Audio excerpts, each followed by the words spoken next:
Gricko nije bio omiljen među ostalom djecom u šumi. Sova je sve to pažljivo slušala.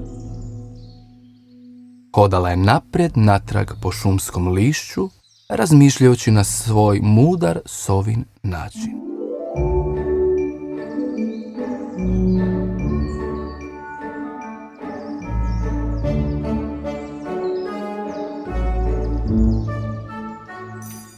Imam ideju, objavi skupini. Od šumske trave isplesću. Sova je bila jako uzbuđena zbog te ideje. Otišla je ravno do svog gnijezda po igle od borovih grana. Ostali su se prijatelji složili oko skupljanja dugih vlati šumske trave.